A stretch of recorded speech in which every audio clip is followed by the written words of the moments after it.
Binabantayan ng husto sa ospital sa Tarlac ang lagay ng quadruplets na isinilang kahapon. Ang tatlo sa kanila nahihirapan daw huminga. Nakatutok si Marisol Abduraman. Kung kahapon dinumog ang nursery ng Central Luzon Doctors Hospital sa Tarlac City, sa dami ng gustong makakita sa quadruplets, kanina tahimik ito. Hindi pa rin kasi masisilayan ng quadruplets na isinilang kahapon. Nasa Neonatal Intensive Care Unit o NICU kasi ang quadruplets dahil sa maselan daw nilang kondisyon. Critical cases lahat kasi nga, yung pagiging multiple pregnancy nila. Yung mga ganyan, madaling magkaroon ng complications like infection. Nahihirapan daw huminga ang tatlo sa quadruplets kaya kailangan silang kabitan ng aparato. Continuous positive airway pressure. Meaning, pressurize yung oxygen na binibigay mo sa kanya. Kasi kung plain na oxygen, nangingitim siya, hindi niya kaya. Sa apat, tanging si Baby A lang o ang panganay ang dumidede.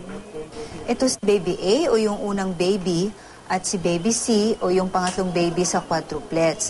Ideally, dapat daw sana nasa loob sila ng incubator dahil sa kanilang edad na mga premature. Pero dito na muna sila pansamantala nakalagay ngayon sa tinatawag na radiant warmer. Pero kaya naman daw ng mga baby ayon mismo sa kanilang mga doktor. Nasa incubator naman sina Baby B at D. Kung kahapon nag-uumapaw sa saya ang kaanak ng quadruplets, ngayon tila napawi raw ito dahil sa labis nilang pag-aalala sa kondisyon ng apat na sanggol. Masaya man sa kanyang panganay ng mga supling si Evangeline, hindi raw niya maiwasang mamroblema sa kalagayan ng mga anak.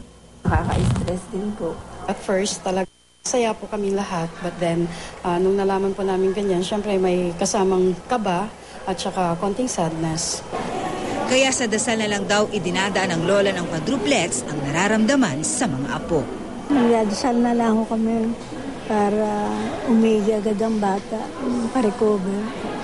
Mula sa Tarlac City, Marisol Abduraman, nakatutok 24 oras.